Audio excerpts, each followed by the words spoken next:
안녕하세요. 자리가 조금 어수선한데 양해 부탁드립니다. 제가 지금 직전 영상을 찍고 목이 잠겨가지고 제가 목감기 기운이 있었는데 목을 너무 많이 썼는지 그 다음날에 목이 부어가지고 목소리가 안 나오더라고요. 지금 그 상태로 한 딱 일주일 지났네요. 일주일 지났는데 아직까지 목소리가 돌아오지 않고 있습니다.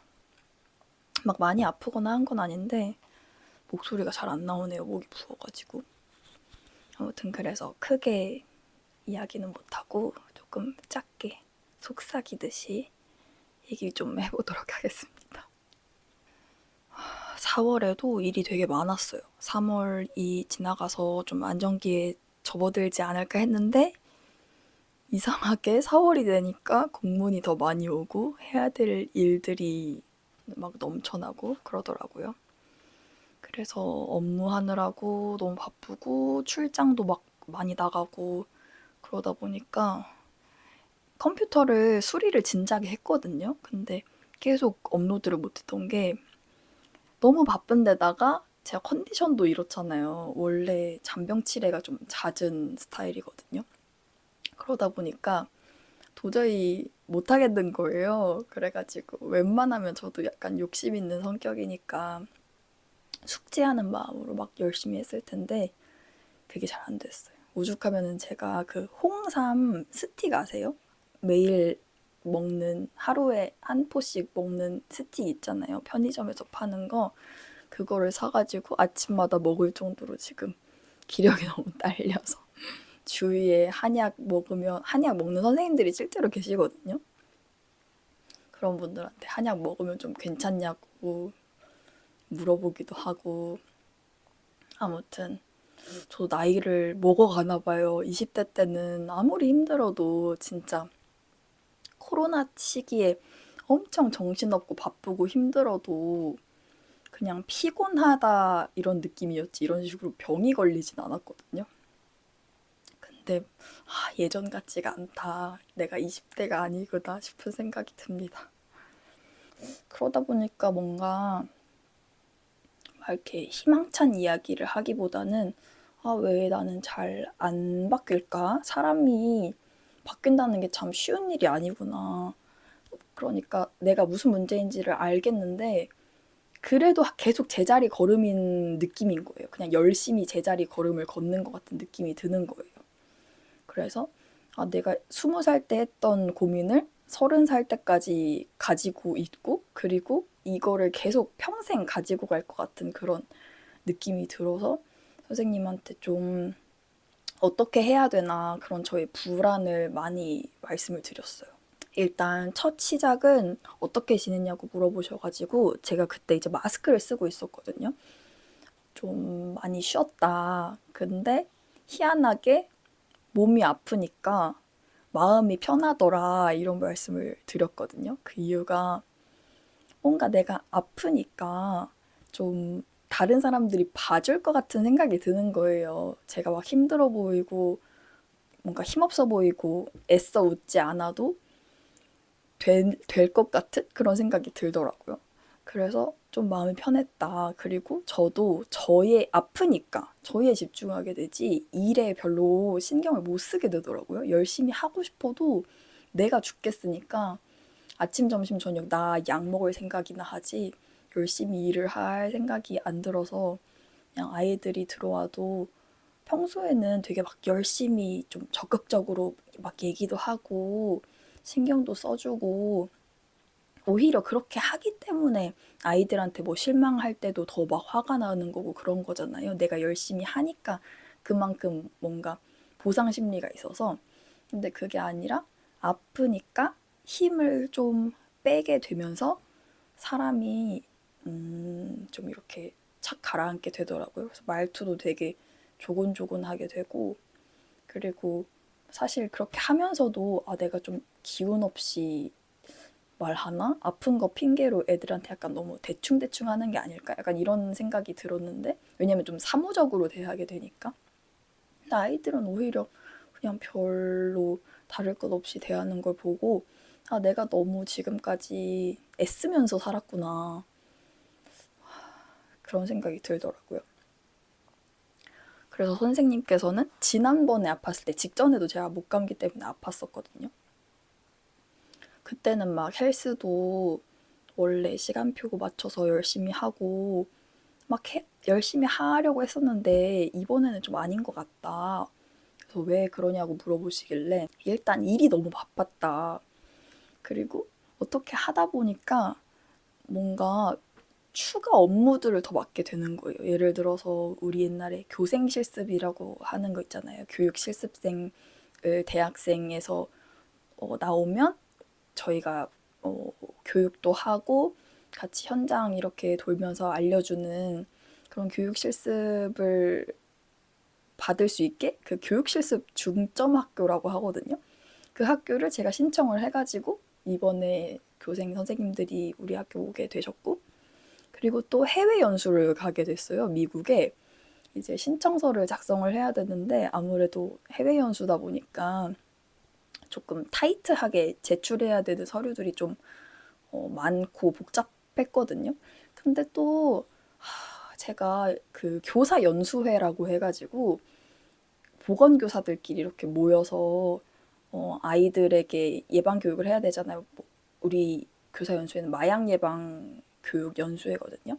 그러니까 아이들에게 마약 예방 교육을 더 잘하고 싶은 보건교사들만 모여서 자기들끼리 이제 연수도 같이 듣고 토론도 하면서 그런 식으로 수업 나눔도 하고 이렇게 서로 공부하는 약간 스터디 그룹 같은 느낌으로 제가 그 교사 연수에 속해 있다 보니까 그 해외 연수도 마약 그 약물에 대한 그런 것을 미국에 가가지고 어떻게 하고 있는지 어떤 식으로 하고 있는지를 보는 그런 연수였거든요. 그러니까 뭔가 해야 될 것 같은 거예요. 그래가지고 그것도 준비를 해서 정신이 없었어요. 그래가지고 뭐 솔직히 상담은 신경을 쓸 겨를이 없이 그냥 하루하루 버티는 데에 급급하다 보니까 일이 바쁘면은 그렇잖아요. 다른 생각을 못 하잖아요, 오히려.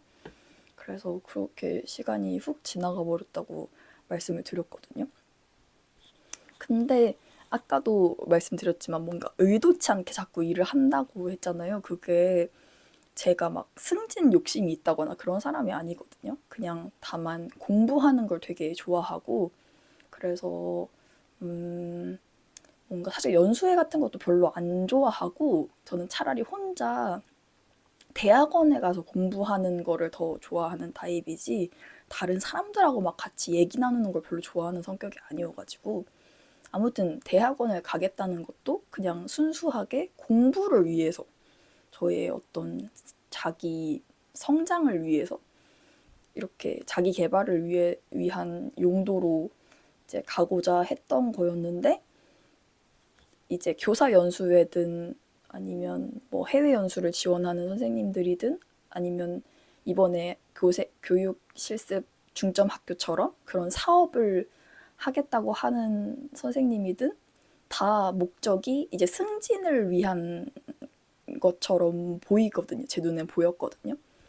그래서 그러다 보니까 제 동기들도 다 이렇게 열심히 하는 사람들밖에 없고 뭔가 승진을 생각하는 것 같기도 하고 근데 저는 승진 어떻게 하는지도 사실 모르고 그냥 재밌을 것 같아가지고 하는 거거든요. 제가 간호학 공부하는 걸 되게 좋아해가지고 그래서 나도 좀 저렇게 보이려나 싶은 걱정이 생기더라고요. 왜냐하면 교사들 중에 이제 승진을 생각하시는 분들은 승진 점수에 좀 집착할 수밖에 없어요. 왜냐면은 사람들은 한정돼 있고 그 중에서 몇 명만 아주 소수만 승진을 할 수 있는 구조잖아요. 그러다 보니까 남들보다 어떻게든 내가 점수를 1점이라도 더 받아야 하는 구조이다 보니까 그런 승진에 목말라 있는 교사에 대한 시선이 별로 곱지 않거든요. 저는 그래요. 저는 별로 그렇게 좋아 보이지 않았어요. 그 모습이.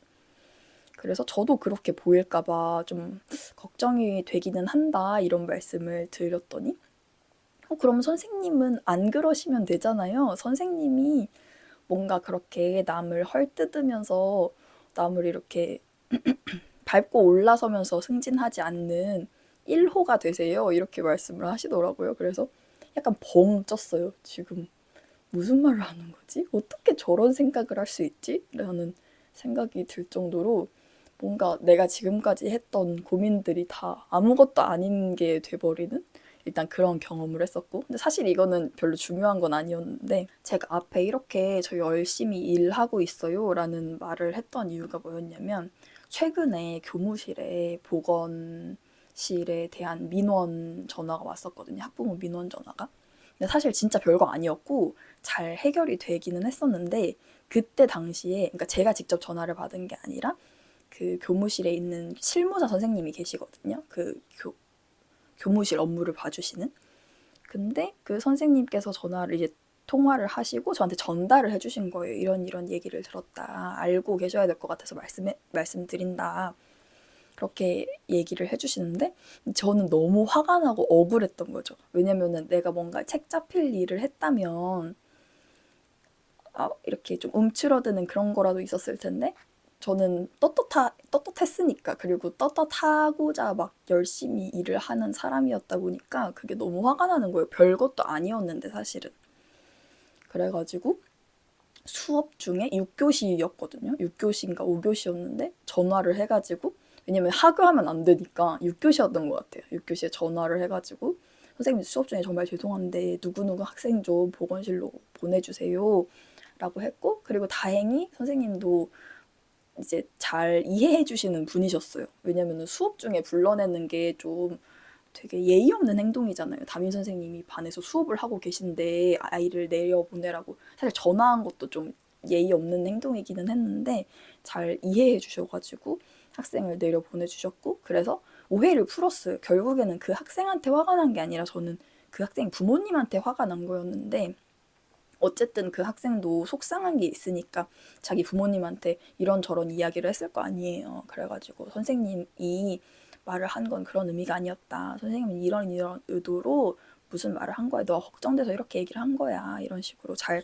달래서 해결이 됐는데, 근데 저의 이런 욱하는 행동이 너무 별로였던 거죠. 왜냐면 교사라는 직업이 일을 되게 열심히 하게 만들거든요. 그러니까 상담 선생님도 제가 너무 내 직업의 성취를 이루려고 한다. 직업은 그냥 직업일 뿐이고 돈 버는 일일 뿐이고 이 외부에서 나를 찾아야 되는데 왜 직장에서 나를 찾으려고 하느냐라고 하셨지만, 사실은 교사라는 직업이 주위에서 그 보는 시선들이 있잖아요. 교사에게 바라는 어떤, 교사는 이래야 돼, 이랬으면 좋겠고 저랬으면 좋겠고 하는 시선들이 분명히 존재를 하고, 그리고 상담 선생님도 그런 게 있잖아요. 그래서 상담 선생님하고 같이 예를 들어서 제가 말씀을 드렸어요.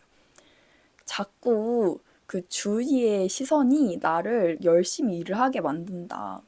그리고 아까도 말했듯이 주위에 동기 친구들이 이렇게 막 승진에 욕심이 있는 열심히 하는 친구들이다 보니까 나도 덩달아서 다른 보건교사들보다 상대적으로 더 열심히 일을 하게 되는 것 같다.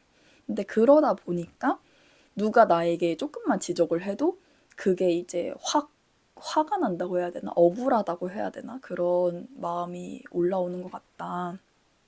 라고 말씀을 드렸는데, 사실 선생님께서 그런 민원에 대해서 너무 깊게 생각하지 말라고 하셨어요. 왜냐면 그 민원자 분에게 드리는 말씀이 아니라 초등학교가 됐든 자기도 그렇대요. 상담소에도 정말 말도 안 되는 민원을 제기하는 사람들이 많다. 뭐 예를 들어서 자기가 ADHD 진단을 했는데, 그러니까 그런 소견이 있다고 소견서를 제출을 했는데 소송을 걸겠다. 뭐 그 상담소 문을 닫게 만들겠다. 이런 식으로 되게 말도 안 되는 민원을 넣는 사람들이 많다는 거죠. 이상한 사람들이 많다는 거죠.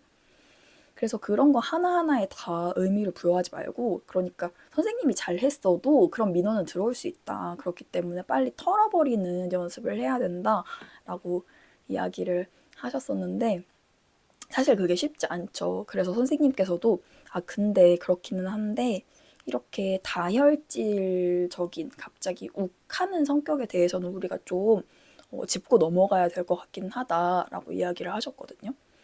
그래서 일을 하면서 누군가에게 이렇게 불같이 화를 내본 적이 있어요? 라고 물어보시길래 제가 그게 걱정이 된다고 말씀을 드렸어요. 왜냐면 MMPI 검사에서 그런 화가 나는 상황이 있을 때 뒤의 상황을 고려하지 않고 뒤의 상황은 생각을 못하고 막 화를 내고 나중에 후회하는 그런 성향이 나타난다고 말씀을 드렸거든요.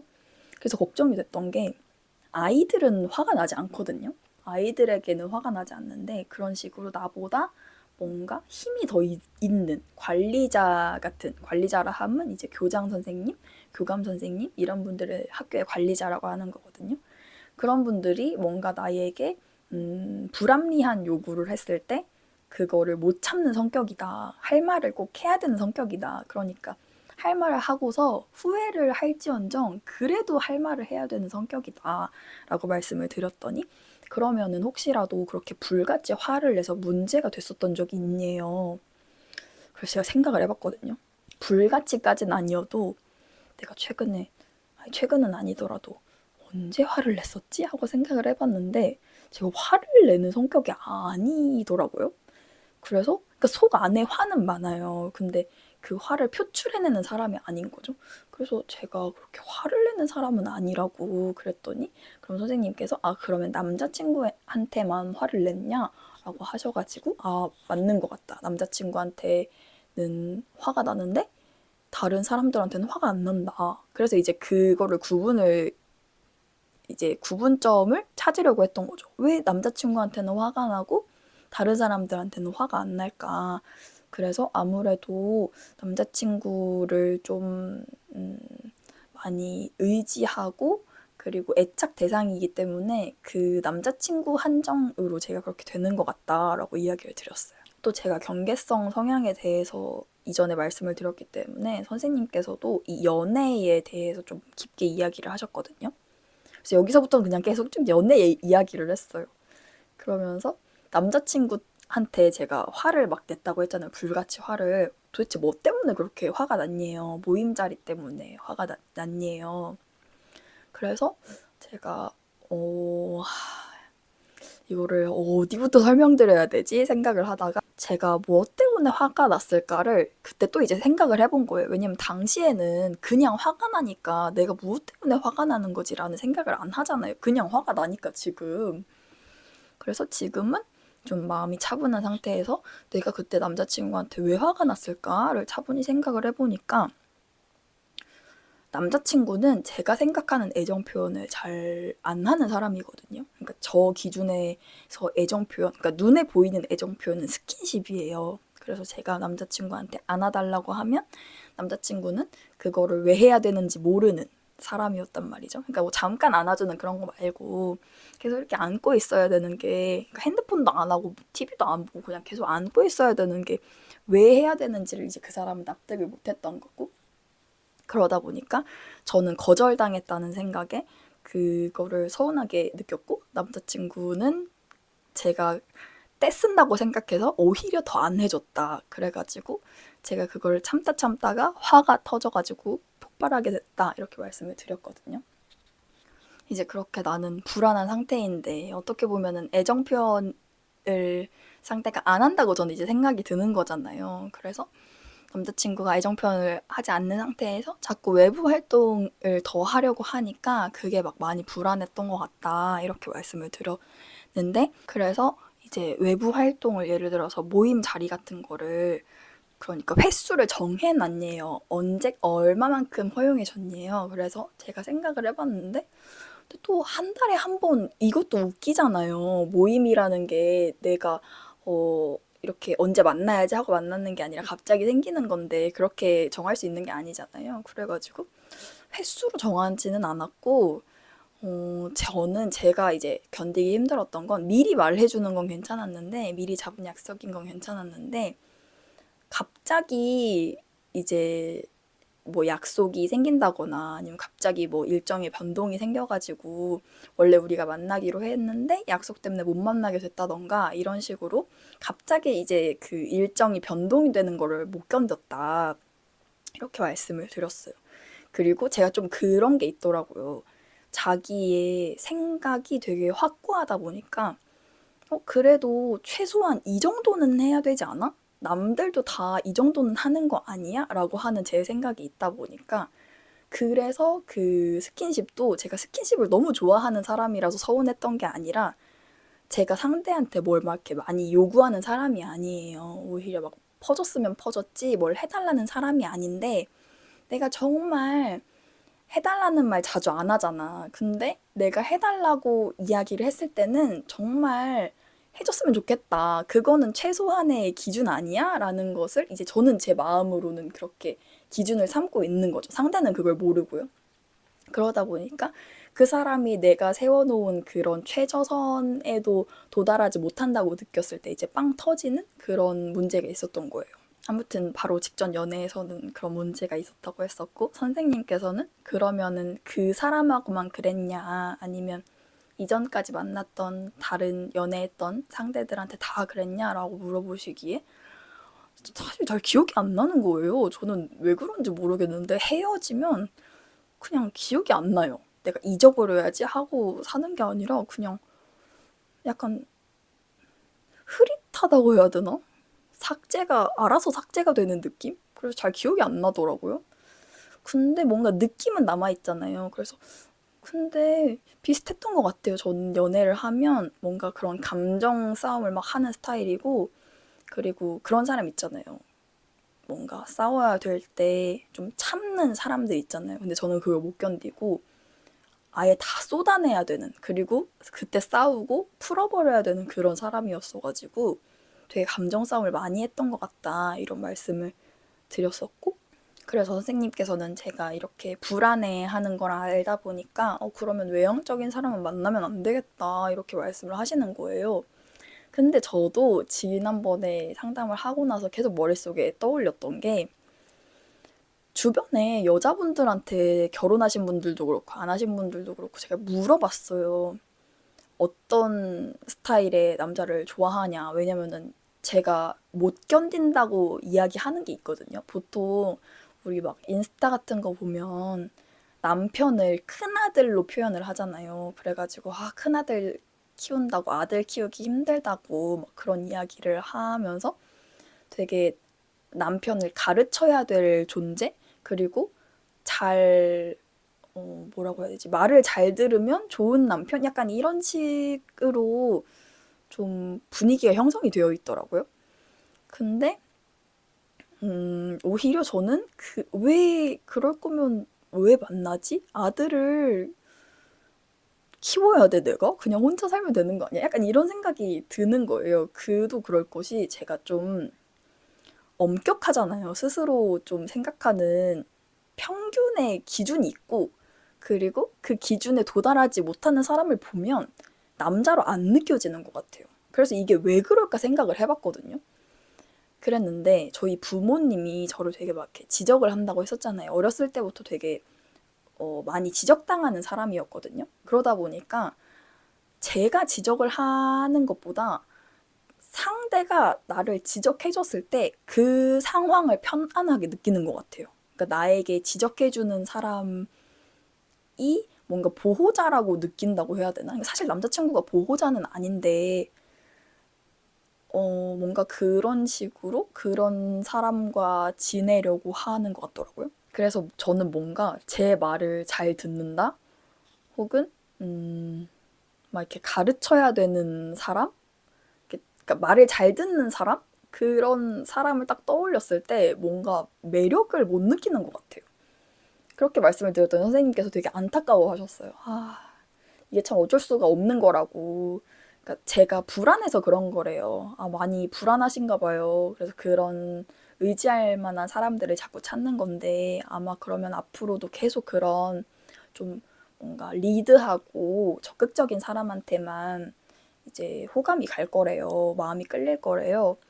근데 그래도 이전처럼 계속 아프면 안 되잖아요. 그래서 어느 정도가 있는 조금 중간 정도의 사람을 만나야 될 텐데 그러니까 절충안을 찾아야 될 텐데 하고 걱정을 하셨고 사실 그거를 알기 위해서는 만나봐야 된다고 하면서 그러니까 연애를 자꾸 막 추천해 주시는 그런 모습으로 가더라고요. 전 상담할 때 연애 이야기 별로 안 하고 싶었거든요. 왜냐하면은 그 얘기도 선생님께서 하셨는데 그럼 연애할 때는 연애가 문제였어요? 라고 물어보셔서 맞다고, 연애할 때는 연애가 문제였는데 이제 헤어지고 혼자가 되니까 제가 문제가 된 것 같아서 이렇게 상담을 받고 있는 거라고 그렇게 말씀을 드렸다 보니까 선생님께서는 좀 많이 만나봤으면 좋겠다 그러면서도 아직도 혼자가 편해요? 물어보시길래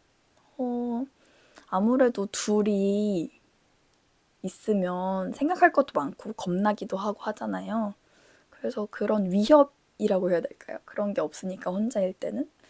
그래서 상대적으로 그래도 둘인 것보단 혼자 있는 게 더 나은 것 같아요 라고 말씀을 드렸더니 그럼 차악을 선택하신 거네요 라고 하시면서 그래도 사랑을 포기하지 않았으면 좋겠다라고 말씀을 해주셨어요. 왜냐면은 제 성향 자체가 그냥 원래 불안이 많은 사람이고, 그리고 나중에 연애를 할 때에도 똑같이 불안할 거래요. 어떤 사람을 만나도 똑같이 불안할 건데 그거는 불안을 해소하면 되는 문제라고. 그리고 아까 전에 그 경계성 이야기도 좀 깊게 하고 싶어가지고 연애 이야기를 더 깊게 들어갔다고 했잖아요. 그래서 선생님께서도 일부러 끄집어 내보려고 막 뭐 자해, 자살 이런 것도 이야기를 해봤었는데 그렇게 문제가 될 만한 것을 보여지진 않는다고, 그러니까 행동으로 나타나진 않는다고. 그러니까 뭐 자살 사고를 한다고는 하지만 원래 세상 사람들은 다 머릿속으로 오만 가지 생각 다 하면서 산다고. 선생님만 자살 생각하는 거 아니고 다른 사람들도 한다. 걱정 안 해도 된다. 그리고 이런 경계성 성격장애에 대한 것도 선생님이 성향 자체가 불안이 많은 사람이다 보니까 주위의 말을 듣고 내 불안이 커지면서 내가 정말 이상한 사람인가? 라는 생각에 그 생각이 커지다 보니까 점점 내가 이상한 사람이 되는 것 같고 그렇게 느꼈던 것 같다고. 그래서 연애를 해서 불안하면 그냥 상담을 또 받으래요. 지금처럼 지금 이렇게 다른 사람에게 도움을 요청하는 거 잘 하고 있는 것 같으니까 연애할 때 힘들면 그냥 상담을 받으라고. 그러면 분명히 괜찮아질 거라고. 이런 식으로 말씀을 해주셔서 어떻게 하다 보니까 연애로 이야기를 마치게 됐네요. 아무튼 별 생각이 없었거든요. 저는 그냥 나 혼자 잘 먹고 잘 사는 그런 방법을 생각하고 있었는데 뜬금없이 연애 이야기가 나오게 돼서 좀 기분이 이상했어요. 그리고 이번에 생각보다 별 내용이 없는데 그 이유가 계속해서 제가 요즘에 이런 생각이 들어요. 이런 것 때문에 걱정이에요 하면 선생님은 그래서 그런 일이 일어났어요? 겪어본 적 있어요? 이런 질문을 하시거든요. 그럼 없어요. 전 지금까지 뭐 직장이라고 치면 교장 선생님, 교감 선생님도 너무 좋은 분들만 만났고 운 좋게, 그리고 같이 근무하는 선생님들도 다 너무 좋아가지고 지금까지는 다 너무 잘 지내고 있는데 이제 다른 선생님들, 동료 선생님들 이야기를 들어보면 우리가 빌런이라고 표현하거든요. 빌런인 선생님들 막 이야기도 있고 진짜 이상한 관리자들도 많고 그런 이야기를 들었을 때 저는 그거를 감당하지 못할 것 같다고 느꼈다. 그래서 너무 겁이 난다라고 이야기를 했더니 선생님이 되게 막 웃으셨거든요. 지금까지는 운 좋게 다 좋은 사람들만 만났어요? 이렇게 물어보셔가지고 그랬다고 했더니 아마 그때 그 상황이 됐을 때에 사실 그런 상황이 있을지 없을지도 모르잖아요. 그런 사람을 안 만날 수도 있고 안 그런 사람들이 더 많고, 만약에 그런 사람을 실제로 만났을 때, 그리고 실제로 만나서 어떤 문제가 생겼을 때 그거에 대해서 막 집중을 하면 모르겠는데 벌써부터 그렇게 불안해하지 말아라. 그리고 선생님 성격 자체가 그렇게 막 다른 사람이랑 문제 일으키는 성격은 아니지 않느냐. 그리고 그런 막 얘기를 하다 보니까 다른 사람에게 이제 화 낸 적 있냐 막 이런 것도 물어보셨는데 그런 것도 없었다고 했었고, 아무튼 이런 식으로 사실 대화를 해보고 나면 다 해소되는 그런 불안들이었어요. 상담 때 이야기 나눴던 것들이. 그래서 내가 참 마음에 불안이 많구나 라는 생각이 들었고, 그래서 이 힘을 참 빼고 싶거든요. 너무 무뎌지고 싶고 좀 살살 하고 싶은데 겁이 좀 많이 나고 걱정이 좀 많이 생기다 보니까 아마 그래서 선생님께서 자꾸 연애를 추천하시는 게 아닐까 싶어요. 그런 식으로 나의 좀 그런 힘듦을 알아줄 수 있는, 공유할 수 있는 사람이 있었으면 좋겠다. 주변에 꼭 연애가 아니더라도 사람들하고 좀 그런 시간을 많이 보냈으면 좋겠다고 생각을 했고, 그리고 선생님께서도 느꼈던 게 제가 연애를 하면 그 연애에만 집중하는 사람인 것처럼 느껴진대요. 다른 사회 활동이나 그런 데에는 관심이 없고 연애를 하면 그 사람에게만 푹 빠져서 그 사람에게 올인하는 사람처럼 느껴지기 때문에 그렇게 연애를 하면 마음이 너무 힘들 거라고 하시면서 나중에라도 연애를 하면 그 마음을 좀 배분하는 그런 연습을 하는 것도 필요할 것 같다라고 말씀을 하셨어요.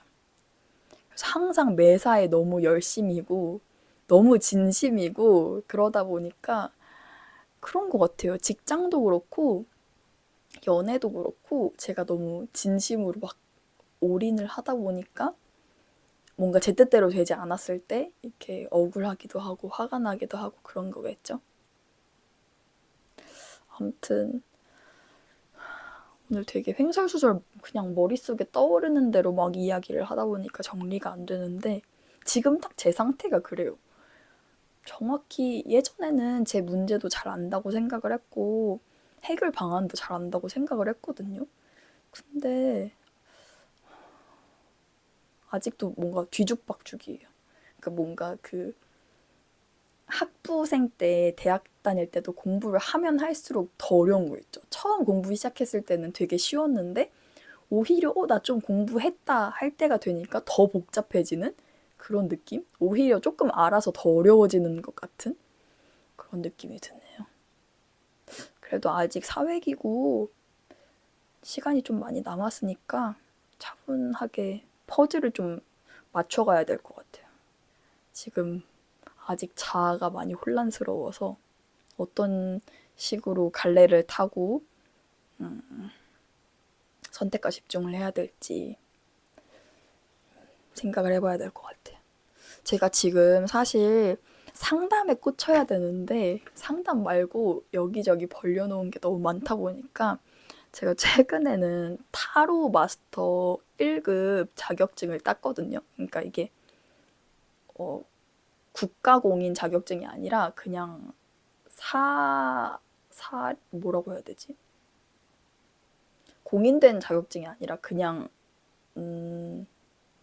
누구나 딸 수 있는 그런 자격증 있잖아요. 취득을 하면서 타로 공부도 하고 그러다 보니까 그런 생각을 좀 많이 하고 이래서 공부하느라고 사실 저 자신을 탐구할 시간이 없었나 봐요. 그러다 보니까 그 자기 생일 점 치는 것처럼 그거 아세요? 예를 들어서 제가 1995년 10월생이거든요. 그렇게 치면은 1 더하기 9 더하기 9 더하기 5 더하기 1 더하기 0 약간 이런 식으로 다 더해가지고 막 한 자리로 만들고 그런 거 있잖아요. 숫자가 나오면은 그 카드가 내 기질 카드인 거예요. 그래서 저는 11번 여사제가 나왔거든요. 근데 그 카드가 너무 나라고 생각이 됐어요. 그 여사제 카드가 약간 공정, 정의 이런 거거든요. 그래가지고 그 정의의 여신 있잖아요. 우리 법 하면은 눈 가리고 이렇게 칼 들고 천칭 들고 있는 저울 들고 있는 그 여신 있죠. 그 여신이 이제 공정의 여신인데 이 여사제는 그거랑 다르게 눈을 안 가리고 있어요. 그러니까 눈을 가린다는 말은 그만큼 객관성을 띄어야 한다라는 뜻이잖아요. 법을 이제 해석을 할 때 나의 주관이 들어가면 안 된다라는 뜻인데 여사제는 그것과 반대로 자기의 주관이 되게 확고한 사람이거든요. 그리고 마찬가지로 이제 되게 엄격하고 공정한 근데 반대되는 단어가 객관성이에요. 그러니까 자기가 생각하는 자기의 기준을 가지고 다른 사람을 판단하는 그런 사람이 여사제란 말이죠. 그래서 되게 나갔다. 이게 참 쉽지 않구나. 사람을 바꾼다는 게 쉽지가 않구나. 저희의 문제를 알고 있으면서도 이게 쉽게 바뀌지가 않는 것 같아요. 저 요즘에 약간 타로 카드 생각을 하느라고 상담에 소홀한 그런 게 있었네요. 다음에 꼭 같이 타로 이야기도 나눠보면 좋을 것 같아요. 아무튼 오늘은 여기까지 하고 우리 다음 시간에 만나도록 하겠습니다. 오늘 목 상태가 안 좋아서 너무 죄송해요.